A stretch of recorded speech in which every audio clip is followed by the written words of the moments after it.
एक तो जो लास्ट कैबिनेट के अंदर डिसीजन हुआ था कि एक्साइज पॉलिसी के तहत एक्साइज डिपार्टमेंट कोरोना सेस लगाए, उसके ऊपर आज निर्णय हुआ है कि जो हमारी इम्पोर्टेड लिकर है IFL जो सारी विदेश से हमारे यहाँ आती है, उस पर 50 रुपये 375 ml से बड़ी बोतल पर और 25 रुपये छोटी बोतल पर सेस लगाया जाएगा।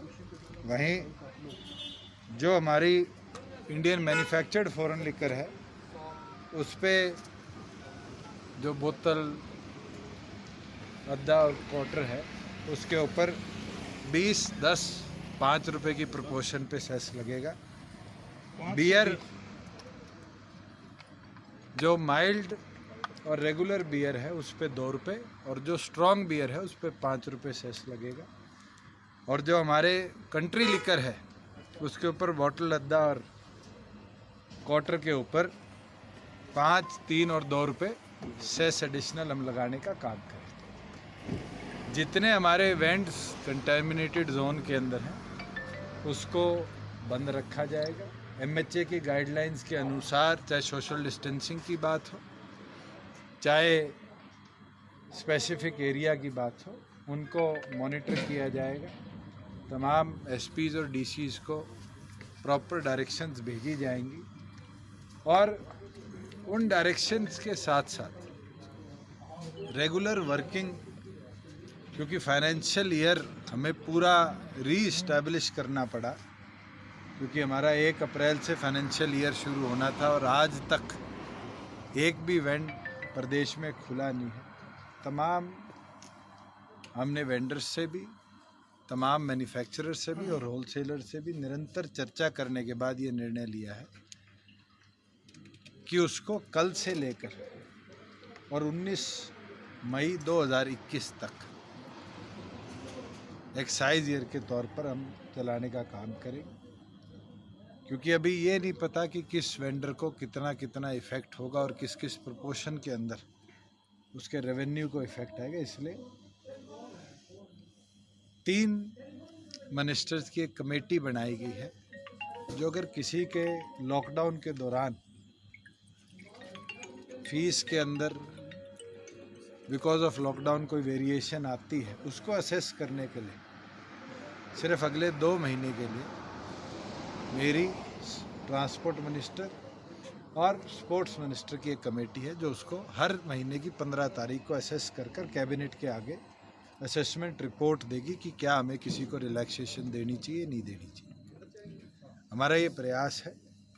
ऑलरेडी तमाम वेंडर्स को ये आदेश दे दिए गए हैं कि प्रॉपर बैरिगेटिंग, जैसे साउथ की कई स्टेट्स ने करी है, जिसमें सोशल डिस्टेंसिंग मॉनिटर हो, और उसके साथ साथ किस तरीके से फेस्ड मैनर के अंदर दिन में कस्टमर्स को बुलाया जाए, उसको तमाम को देखते हुए पुलिस के सहयोग के साथ मॉनिटर करें और कल से प्रदेश के अंदर अपने एक्साइज ईयर की शुरुआत करते हुए तमाम वेंडर्स अपने कार्य शुरू करें। कितने बजे से कितने बजे की टाइमिंग रखी? सुबह 7 बजे से 7 बजे तक जो MHA की गाइडलाइंस है उसके प्रति प्रदेश। सोशल डिस्टेंसिंग कैसे फॉलो, उसके लिए क्या कोई पुलिस के कर्मचारियों की ड्यूटी लगी? ऑलरेडी तमाम वेंडर्स को ये आदेश दे दिए गए कि प्रॉपर बैरिगेटिंग, जैसे कर्नाटका के अंदर करी गई है, उन तमाम पैटर्न्स को फॉलो करते हुए प्रदेश के अंदर सोशल डिस्टेंसिंग मेंटेन। सोनीपत में जहां जो शराब की पेटियां गायब है, फतेहाबाद में भी ऐसा ऑलरेडी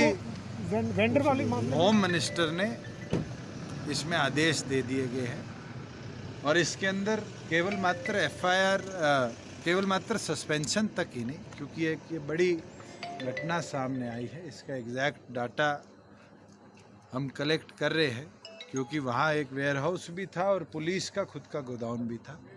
दोनों की कोई मिली भगत है नहीं है, इसलिए मैंने भी होम मिनिस्टर से आग्रह किया है कि एक स्पेशल SIT इसमें बनाई जाए, जो उस कंसर्न्ड FIR के अंदर अगर केवल मात्र SHO या कोई इस तरह का व्यक्ति जो तस्करी के अंदर पाया गया है वो इन्वॉल्व के साथ, और अगर कोई सीनियर ऑफिशियल भी इन्वॉल्व होगा किसी महकमे का भी, चाहे वो एक्साइज टैक्सेशन का हो चाहे पुलिस का हो, उसके खिलाफ कार्रवाई को गति। सर, जो एस्टिमेटेड रेवेन्यू था आपका जो आना था एक्साइज से, अब क्या लग रहा है उसमें कुछ कमी आएगी? और वेंडर को कितना रिलीफ? देखो, आज कहना वेंडर को क्या, नहीं, वेंडर से आपसे कह रहे थे ना मैं कि आपको नुकसान बताता होगा, हूं, आज कहना कि इसका फीस के अंदर प्रॉफिट होगा, लॉस होगा, एस्टिमेटेड रेवेन्यू का क्या हाल होगा, ये 20 वाला आ गया जी पूरा।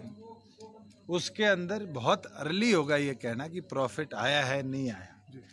19-20 का अनुमान 6100 का था, हमारे 6200 करोड़ रुपए आया, मगर उसके अंदर 5 दिन का रेवेन्यू लॉस भी स्टेट को देखना पड़ता। आगे कोरोना कितने दिन चलता है, रेड जोन कितने बनते हैं, रेड जोन में कंटेमिनेशन जोन कितने बनते हैं, उसके ऊपर चर्चा करना बहुत अर्ली है। और हम उम्मीद रखते हैं कि प्रदेश के अंदर जो हमने सेस लगाया है, कहीं ना कहीं उससे भी प्रदेश को रेवेन्यू मिले, जो कि हम डेडिकेटेडली कोरोना इफेक्टेड एरिया की तरफ डाइवर्स कर पाए, चाहे वो मेडिकल सप्लाईज हो, चाहे वो इफेक्टेड फैमिलीज हो, चाहे लोगों की इंश्योरेंस हो।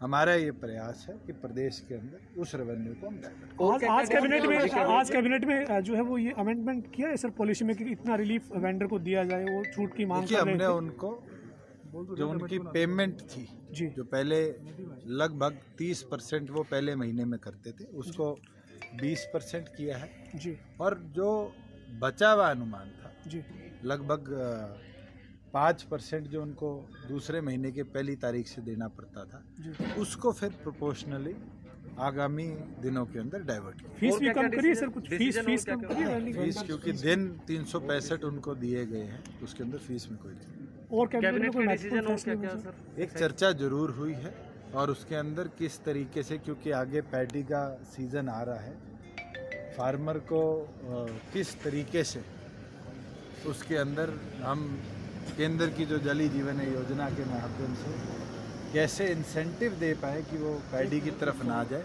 उसके ऊपर कल दोबारा बैठक है और उम्मीद करते हैं कि एक अच्छा इंसेंटिव फार्मर के लिए हम कल लाने का काम। दुष्यंत जी, वैसे तो तमाम फैसले आपने लिए हैं एक्साइज से जुड़े हुए, पंजाब सरकार और कुछ और राज्यों ने भी किया है, होम डिलीवरी के लिए उन्होंने अलाउ किया है। हरियाणा प्रदेश किसी प्रकार की होम डिलीवरी को प्रदेश में परमिट नहीं करेगी। अगर बूट लेगिंग चलेगी तो जो नई एक्साइज की कानूनी प्रणाली है उसके तहत मिनिमम 6 महीने की जेल इम्प्रिजनमेंट हम आगामी दिनों में करेंगे। ये शराब के ऊपर सेस कल से ही जो ठेके आपके खुल रहे हैं उस बोतल से, मतलब कल से ये सेस के साथ बिक्री होगी सर? बिल्कुल, अगर एक्साइज ईयर आज कैबिनेट से शुरू हो रहा है तो आज से ही तमाम इस प्रकार की सेल एंड परचेज पे सेस हम लगाने का काम। दुष्यंत जी, कल जो पैडी को लेकर मीटिंग है डिपार्टमेंटल है या कैबिनेट में की?